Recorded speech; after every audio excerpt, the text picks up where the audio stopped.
একই দিনে দুটি মার্কিন যুদ্ধবিমান ভূপাতিত।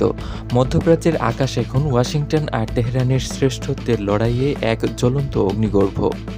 ইরানের মধ্যাঞ্চলে F-15E স্ট্রাইক ইগল বিধ্বস্ত হওয়ার রেশ কাটতে না কাটতেই এবার আঘাত এলো হরমুজ প্রণালীর কাছে।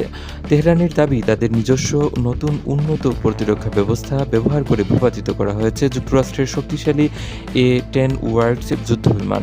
পেন্টাগন নিশ্চিত করেছে, প্রথম বিধ্বস্ত বিমানের পাইলটকে উদ্ধার করতে গিয়ে দ্বিতীয় হামলার শিকার হয় মার্কিন বাহিনী, যেখানে আহত হয়েছেন বেশ কয়েকজন ক্রু আর এক পাইলটকে জীবন বাঁচাতে ঝাঁপ দিতে হয়েছে সাগরে।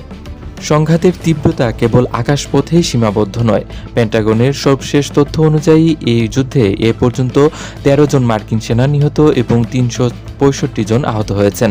অন্যদিকে ইসরায়েলের প্রাণকেন্দ্র তেল আবিব ও পেতাহ তিকভাতেও বৃষ্টির মতো ক্ষেপণাস্ত্র বর্ষণ করেছে ইরান, যাতে ব্যাপক ক্ষয়ক্ষতির খবর পাওয়া যাচ্ছে। এই চরম উত্তেজনার মধ্যেই প্রেসিডেন্ট ডোনাল্ড ট্রাম্পের প্রতিক্রিয়া বিস্ময় জাগিয়েছে। তিনি সাফ জানিয়েছেন, এই ক্ষয়ক্ষতি ইরানের সাথে সম্ভাব্য আলোচনায় কোনো প্রভাব ফেলবে না।